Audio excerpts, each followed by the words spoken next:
카메라가 많이 있어서 야 우리 당에 관심이 많구나 했더니 황교안 대표가 자, 지금부터 감사합니다. 예. 자, 지금부터 제2차 하노이 북미 정상회담에 지금하여 민주평화당 정동영 대표님과의 기자간담회를 시작하도록 하겠습니다. 먼저 정동영 대표님의 모든 발언 있으시겠습니다.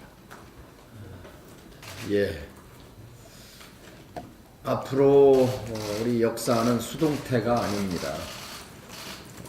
오늘 하노이 이후를 말하고 싶어서 마침 기자간담회를 청했습니다. 하노이 회담은 성공할 것입니다. 왜냐하면 그 먼 대서양을 건너서 베트남까지 또 중국 대륙을 종단해서 베트남까지 온 두 정상의 톱다운 방식 기획과 회담이 성과물을 낼 것이라고 믿기 때문입니다. 성과물을 내기 위해서 거기까지 온 것이지 실망을 주지는 않을 거라고 생각합니다. 저는 오늘 회담 관련해서는 아마 어제 2시간여에 걸친 단독 대좌 그리고 만찬 회담에서 중요한 것들은 걸러졌다고 생각합니다. 정상회담의 전례상 회담 당일 중요한 것이 결정되는 것은 없습니다. 오늘 우리 시간으로 11시부터 45분 동안 단독 정상회담, 그 이후에 1시간 동안 확대회담. 확대회담은 형식적인 것이 될 것이고 앞에 단독회담도 세레모니적 마무리 단계가 될 것이고 아마도 알려지지 않았지만 어제 밤새 실무진의 마지막 합의문 작성 작업이 진행됐으리라고 생각합니다. 단독회담이 끝나고 김정은 위원장이 흥미로운 얘기를 많이 나눴다고 했고 트럼프 대통령이 아마도 우리가 나눈 얘기를 돈을 내고라도 들으려고 할 것이다. 그 말을 유추해 보면 흥미로운 얘기라는 것은 트럼프 대통령이 쭉 얘기해온 북한은 엄청난 잠재력을 가졌다. 앞으로 큰 경제 발전을 할 수 있다 하는 그런 미래에 관한 얘기가 주였을 것이고 추상적인 법이었을 가능성이 있습니다. 또 돈을 내고라도 들을 얘기가 있었다라는 것은 알맹이가 있었다는 얘기죠. 그 알맹이는 지금 북한과 미국의 정상회담, 2차 정상회담의 핵심인 네 글자, 둘 다 네 글자죠. 영변 폐기, 제재 완화 관련해서 김정은 위원장이 영변 폐기와 관련해서 뭔가 알맹이를 내놨다는 얘기로 해석이 됩니다. 물론 제재 완화의 수준과 영변 폐기의 수준은 서로 연동돼 있습니다만 지금 두 정상은 한 배를 타고 있죠. 트럼프 대통령은 국내적으로 사면 초과에 몰려 있는 것이고 김정은 위원장 역시 나름대로 돌파구가 필요한 상황입니다. 따라서 오늘 큰 틀에서 영변 폐기와 제재 완화에 대한 교환이 이루어질 것으로 봅니다. 그리고 곧 이어서 후속 협상이 곧바로 시작되리라고 생각이 듭니다. 2주 전에 워싱턴에서 비건 대표를 국회 대표단으로 만났습니다. 그 전날 평양에서 돌아온 비건 대표의 언급 중에 이런 얘기가 있었습니다. 2차 정상회담 이후에 다시 만나 협상을 할 것이다. 2차 정상회담 후에 협상 과정이 계속될 것이다. 앞으로 정상회담까지 2주밖에 남지 않았다. 난제 해결에는 시간이 부족하다. 2차 정상회담 후에 다양한 협상이 계속된다면 해결 가능성이 있다. 이렇게 언급하는 것을 제가 메모를 했는데요. 아마 후속 협상이 바로 이어질 것입니다. 그 후속 협상의 핵심은 로드맵이 될 것입니다. 일정표죠. 그러니까 오늘까지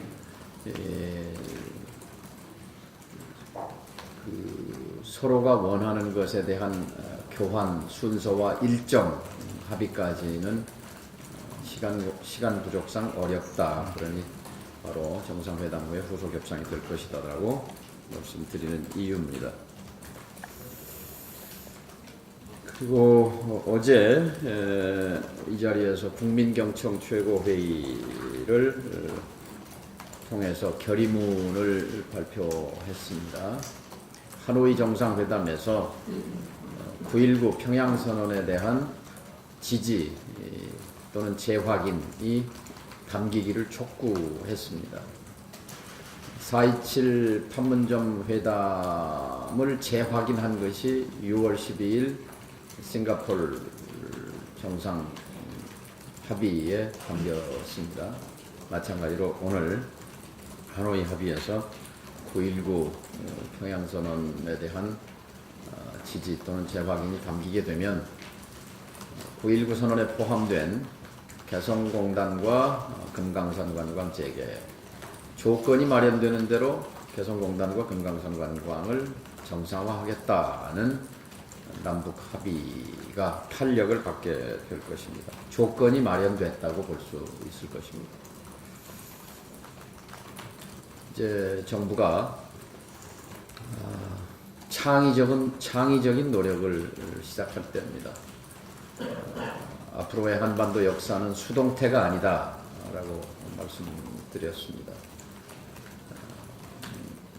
북미 그리고 미중 남북 그리고 미중 일러 남북 양자와 사자와 육자가 교차하는 가운데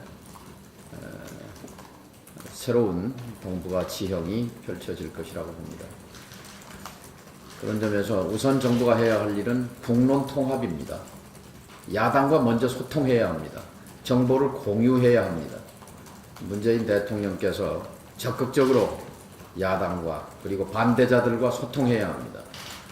국론 통합이 이루어질 때 이 정부가 힘을 가질 수 있습니다. 창의적인 노력이 힘을 가질 수 있습니다. 아직까지 야당과 소통 전혀 안 되고 있습니다. 2차 북미 정상회담을 앞두고 정부 당국자가 야당을 찾아온 일이 한 번도 없습니다. 청와대에서 설명을 한 일이 한 번도 없습니다. 하노이 정상회담 직후 이 정부가 해야 할 일은 야당과 소통하는 것입니다. 국론 통합이 가장 중요하다는 말씀을 드립니다. 한일 관계 정돈해야 합니다. 한중 외교 아직 중국 대사 없습니다. 중국 대사를 비서실장으로 불러들일 때는 이미 대안이 준비됐어야 합니다. 곧바로 한중 외교 강화 또 협력 복원에 착수해야 하고 한일 관계 정돈해야 합니다. 그리고 문희상 의장께 말씀드려서 지금 추진하고 있는 것이 있습니다. 한미 국회 외교, 의회 외교의 제도화입니다. 어제 미국의 민주당 의원 19명과 앤디 김 한국계 출신 의원이 참여한 20명의 의원이 종전선언을 지지하는 결의안을 냈습니다. 굉장히 중요한 단서입니다. 지금 미국 의회는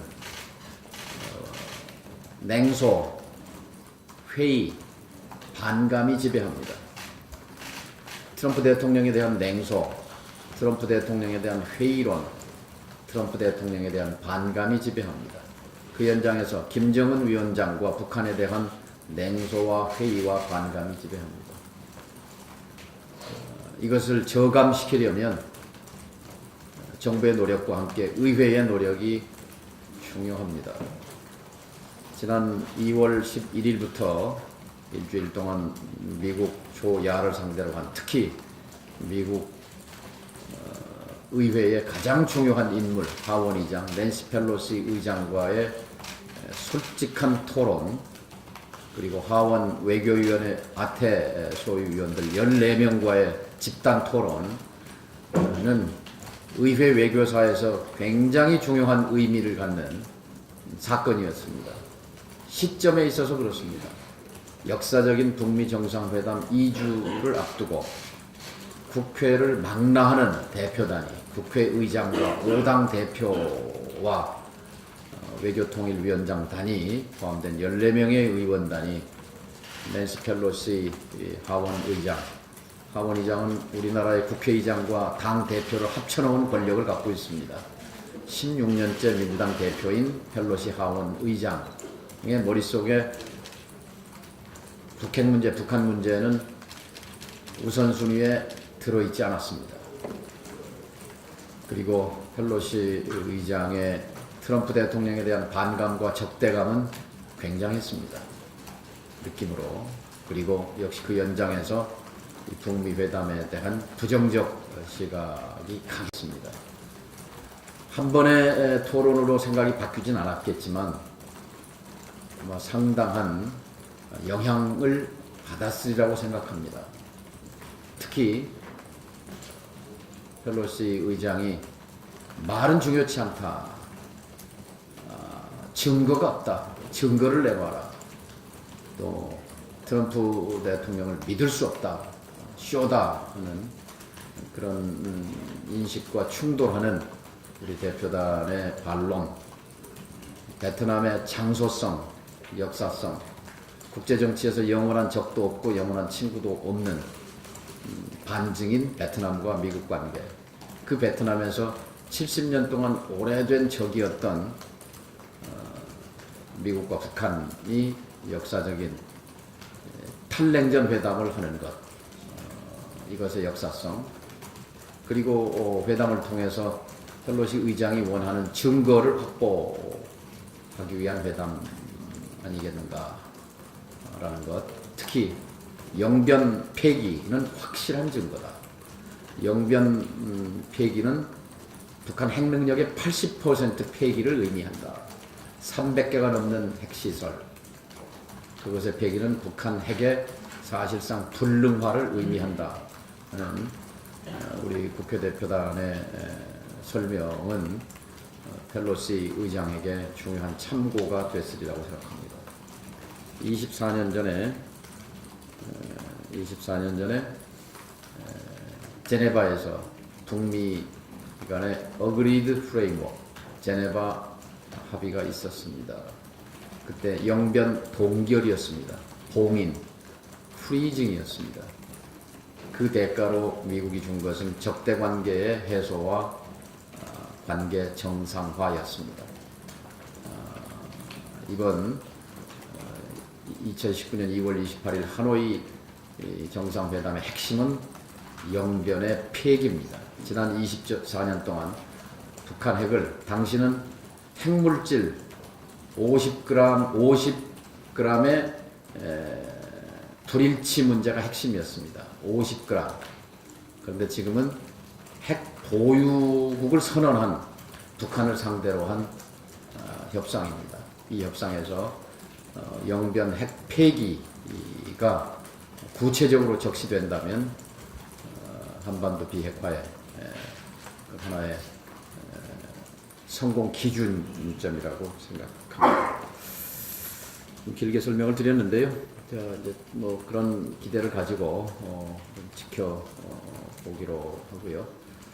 아마 도착부터 지금까지 트럼프 대통령의 표정이 계속 좀 무거웠던 것은 국내 정치적으로 굉장히 몰려있는 그런 상황 때문인 것 같고, 김정은 위원장 작년 9월에 옆에서 봤을 때는 얼굴이 검붉게 타 있었는데 이번에 보니까 유독 그 얼굴이 빨갛더라고요. 홍조. 그리고 좀 호텔에서 꼼짝도 않고 집중하는 모습 보면 아마 어제 그 회담 서두에 말한 고민, 인내, 노력 그 말도 여러 번 곱씹고 곱씹어서 내놓은 얘기 아니겠는가 싶습니다. 그리고 세계인들이 기뻐할 훌륭한 결과를 내겠다라는 것은 영변 폐기와 관련해서 구체적인 언급을 구체적인 카드를 내놓지 않았겠는가 그런 기대도 해봅니다. 여기까지 말씀드리죠. 네, 그 양해 말씀 드려야 되겠습니다. 지금 대표님께서 9시 50분까지 본청 20분 삼촌으로 뒤에. 가야 되는데요. 네, 50분까지. 질의응답 하실 분이 있으면 한 2분 정도만 간단히 받도록 하겠습니다. 소속과 성함 말씀해 주시고 질의해 주시기 바랍니다. 네, 그렇습니다. 안녕하세요. 저는 IS24 이송 예. 기자입니다. 두 가지 질문 드릴게요. 자유한국당이랑 바른미래당들 그 보수 야당이 이번 정상회담에 대해서 완전한 비핵화를 계속 강조를 하고 있는데 이 부분에 대한 대표님의 생각을 좀 청해듣고 싶고 또 하나는 이번 정상회담에서 개성공단과 금강산 관광 재개 합의가 이루어지면은 그 이후에 당장 한국 정부가 취해야 할 당장의 조치들이 어떤 게 있는지 좀 조금 구체적으로 얘기를 들어보고 싶고요. 이를테면 그래서 두 가지만 좀 네. 말씀하시죠. 네, 이주환입니다. 이주환입니다. 우선 두 번째 질문부터 말씀을 드리면 우선 유엔 제재 결의가 10번 있었어요. 1785호부터 2397호까지 2006년부터 2017년 말까지 10번 제재 결의에 빠지지 않고 들어있는 것이 제재 면제 조항입니다. 한반도 평화 그리고 긴장 완화에 기여하는 사항이라면 제재 면제할 수 있는 근거가 2397호 25조와 27조에 딱 들어있어요. 그걸 활용해서 정부가 국제 공조를 통해서 남북 경협에 대한 포괄적 면제를 받고 남북 경협을 활성화하는 것이 확실한 비핵화로 가는 또 발판이기 때문에요. 이 노력을 맨 먼저 기울여야 한다고 생각합니다. 구체적으로는 또 우리가 좀 더 능동적이고 창의적으로 움직이기 위해서 개성 기업인들 방북 허용부터 해야 합니다. 아마도 미국 시민들의 여행 금지가 풀릴 겁니다. 미국 시민들은 여행 금지가 풀려서 개성에 갈 수 있는데 금강산에 갈 수 있는데 개성에 투자한 기업인들의 발목을 묶어놓는 이 저자세 이건 참 안타까운 일입니다. 너무 미국 눈치 보는 것 이거 시정해야 합니다. 그래서 제가 작년 8월 5일 전당대회 끝나고 바로 그 다음 날 통일부를 찾아갔습니다. 조명균 장관에게 제가 개성공단 개설자의 한 사람으로서 우리 민주평화당 대표단에 개성공단 방문 요청을 했습니다. 그때 협력했어야 합니다. 근데 지금 8개월 지났잖아요. 6개월 지났어요. 그런 정부의 소극적이고 안일한 그런 정책 추진 태도에 대해서 개탄합니다. 왜냐하면 야당은 부담 없잖아요. 야당 대표단이 개성에 가고 그 다음에 개성 기업인들이 개성에 다녀오고 재가동하겠다는 것이 아니라 가서 살펴보겠다는데 그런 것까지 틀어막고 미국 눈치 본 것 그것 잘못된 일입니다. 네, 또 그리고 앞부분 질문이 예예예. 완전한 비핵화 지난 9월 19일 저녁 평양 능라도 경기장에서 남한 지도자가 북한 시민 15만 명을 향해서 핵무기 없는 핵 위협 없는 평화로운 한반도를 만들어서 후손에게 물려주자라고 얘기한 것. 지난주 노동신문은 북한 인민들의 학습 교재입니다. 우리에게는 되돌아갈 길이 없다. 우리에게는 되돌아갈 길이 없다. 알렉산더 대왕이 고르디우스의 매듭을 단칼로 잘랐듯이 비핵화의 김정은 위원장의 결단은 그와 같은 것이다. 계속 의심한다 하지 말고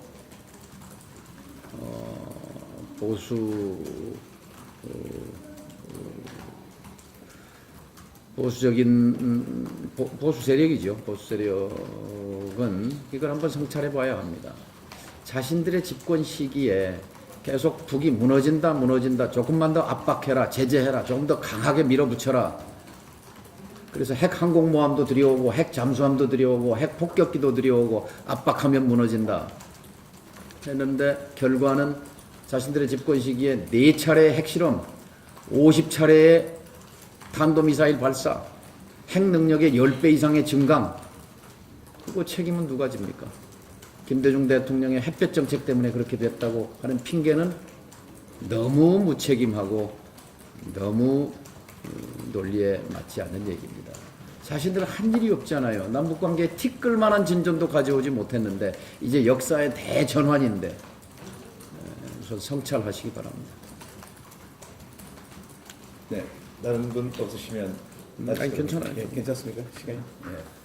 상 받으러 참고로 우리 박주현 의원이 불사조 포럼 수석 연구 책임자신데 최우수 연구 단체로 700만 원의 상금도 받았어요. 국회의장 시상이 있습니다. 시상식에는 한번 조금 기자님 있으시면 질의해 주십시오.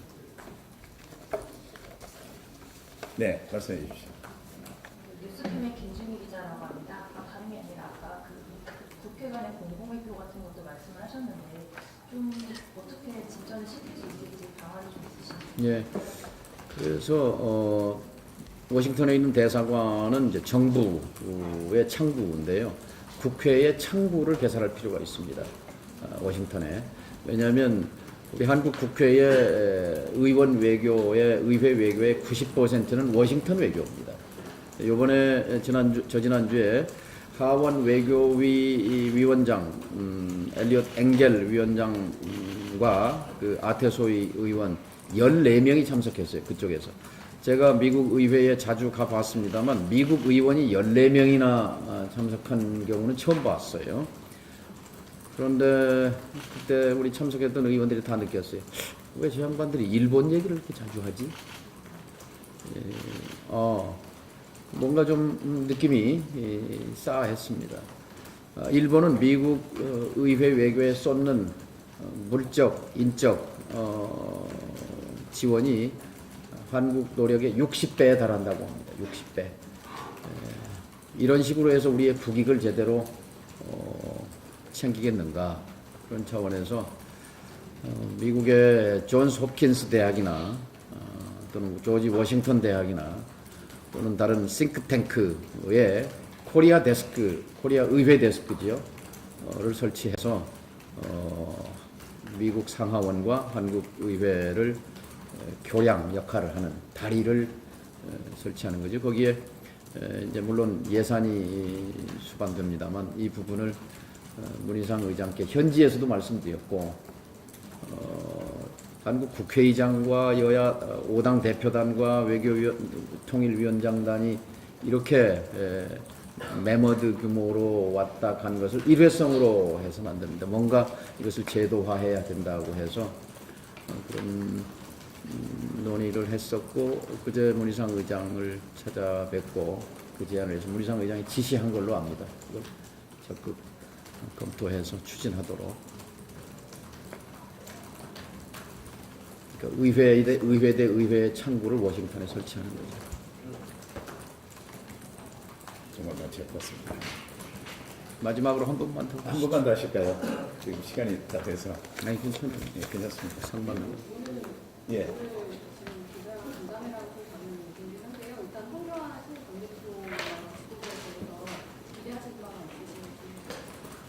예. 뭐 첫날이니까 덕담을 좀 해야 될 것 같아요.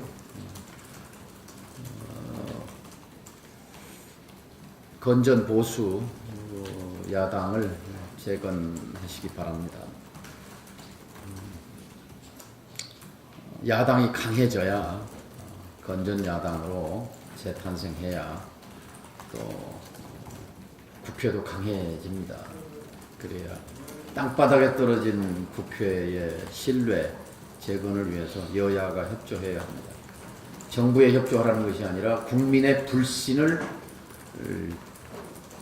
제거하고 일으켜 세우는데, 신뢰를 일으켜 세우는데 같이 협조하게 되기를 바랍니다.